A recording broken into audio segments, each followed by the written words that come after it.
This week on Weld All Around, you may have seen him on Netflix, or you may have experienced his incredible sculptures in person. He's a living legend in the weld art community and an amazing human being.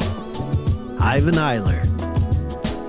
All right, we're up here in Michigan. We're on our way to go visit Ivan Iler at his studio. It's going to be really cool seeing where the magic actually happens.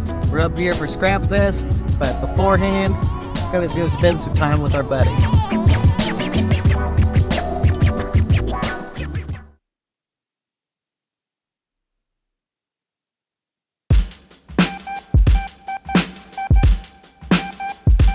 So what is the official name of your studio? It's Ivan Iler Studios. Ivan Iler Studios. Yep. And we're working on an awesome sculpture. Where is this going to be going? This is going to Hunter Park in Lansing. It's a really cool park that they have there. The whole community is great. And actually the idea for the sculpture came from just the people that lived around there. It's like a community meeting in their community center. And just had people from the neighborhood all come together, and I just took a notebook and just asked them, like, what do you love? What are you scared of? What do you think about this place? What do you think about, when you think this or that? And I just made notes of everybody's answers. And then came back to the studio and just thought about it, and I thought, well, yeah, Mother Tree. They're like a family. I thought that would be the fitting piece for this space. That's super cool. As far as material and stuff for it, is that all like bought? How are you sourcing all this? Yeah, all the material for this one is bought. It's not found material except for the base. That was actually a pipe flange that somebody brought me back from the job they were working on. I've got a whole bunch of those in shipping containers. So I just grabbed one of those out for the base of it. The whole body is all Cor-Ten. So it's a weathering steel. Cor-Ten, for anyone that doesn't know, I'm sure you do, it stands for corrosion resistant and tensile strength. So it's a steel that was developed in the 30s that has higher chromium content, and there's other things mixed in, and the whole idea is it'll rust up, but it won't rust away. A rusted finish over the top of her in the branches and everything, so she'll end up having this really nice brown patina to her. But then all the leaves that are going on it, they're all stainless steel. So to have that contrast between the leaves and the trunk, just like you would in a real tree, but in different types of metal. So instead of using paints and colors to try and get the effect, just using different materials to get the effect that you want to get. That's really what I like to do. I'm not a big fan of painting things. I've done it before, or powder coating when I have to, but... Yeah, I hate painting. Yeah, I much prefer letting the metal speak for itself. Yeah, I'm a welder, not a painter. Yeah, keep your day job. Yeah. I save the painting for canvases, yeah. Yeah.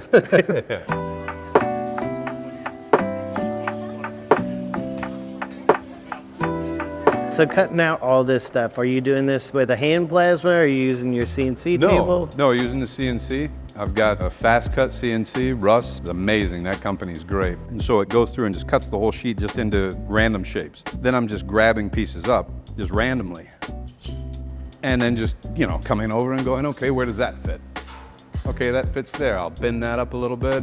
That's a good fit right there. Tack it in place, and then grab another piece, letting it build itself. There we go. Let the metal sculpt itself. When you're just tacking this up, what are you setting your machine up like? You're gonna go back and secure everything afterwards? Or? Right now, all I'm doing is just tacking pieces in place. So I'm just using an 025 wire. It's an older Lincoln. I've had this machine for 20 years, but it's just one of those things that just keeps going. If it ain't broke, don't fix it. Exactly, yeah. I love this little thing. And so, for doing stuff like this, it works great, but I'll come back later and go through and actually do some stitch welding to make everything solid. But right now, just tacking it in place is still, plenty solid. And that holds everything where I need it. And then that way, if I decide, I need to change this or change that, cut one little tack instead of trying to cut a whole, whole weld.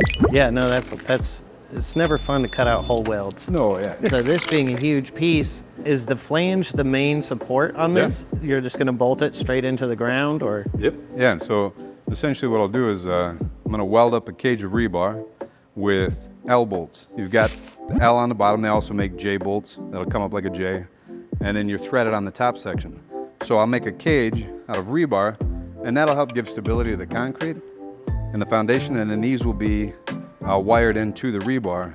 Sculptures can get really expensive. Oh yeah. But yeah, that's mostly in time, not materials. You got a large public sculpture, it takes a lot of time to build something like that. Like building this, months. So all the cost is really in the artist's time. Yeah. And whatever that time is worth to that person.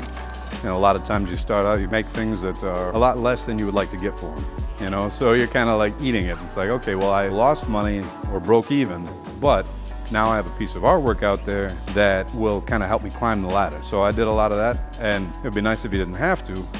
But when it comes to things like public sculptures, it's just like anything. Art's worth whatever somebody's willing to pay for. So it's tricky. It's not just like bidding out any other job. And you have a ladder that you have to climb. So if you start out with like a $10,000 sculpture and you build a sculpture where you're not really making any money off of it, but now you have a piece of public art you can show when you go to apply for something else. You can say, well, I did this and this and this. You know, they want to see that you've done something like that before. And so you just got to keep climbing that ladder, getting the bigger and bigger jobs. Like a lot of entry welders right now, they're looking for jobs, and the jobs are like, you need to have 5 years experience, you know, for this entry-level job. Yeah. It kind of sounds like the same thing on the sculpture. Same thing. It's like, how do I get commissioned to do $1 million sculpture if I've never built $1 million sculpture? And the answer is you won't, Yeah, they throw you out, it doesn't matter. Even with the name that I've made for myself, and I mean, hell, and even being on a Netflix show, like people will still throw you out. But if you're going for a $2 million piece and they go, well, the most this guy's ever done is 175, I don't know if we trust him. He's not used to doing that. We want somebody who has experience doing something at this scale. They're just looking for something that isn't even necessary. Like, you give me $2 million, I'll make you a nice sculpture. If you have $2 million and you want a nice sculpture, I know a guy. You need some help with this sculpture? Yeah, I should get back at it. Yeah, you gonna give me a hand? I would love to. All right. I would love to. I appreciate that.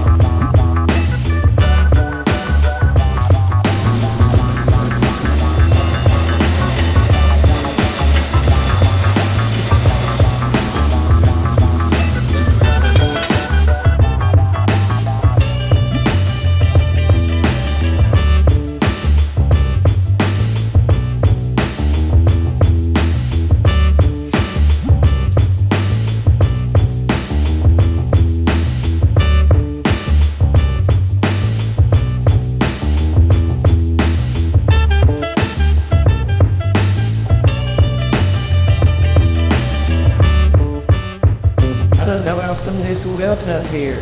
Well, this is a welding show, you know. It's a talking show, Lord. Oh, okay, my bad.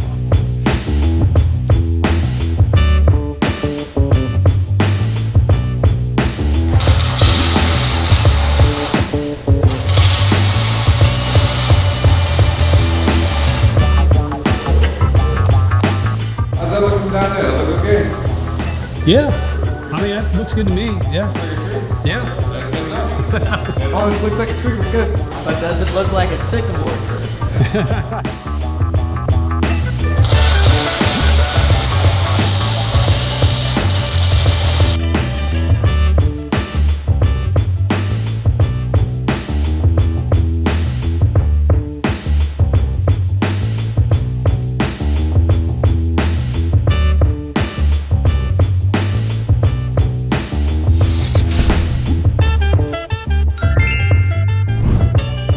Ivan, I really appreciate you having us out. It's wonderful to meet you in person. Thanks for showing us all your cool things and telling us all your cool stories. And I appreciate you coming on. This is great. well, It was great to meet you in person, finally. Dude, absolutely, absolutely. All right.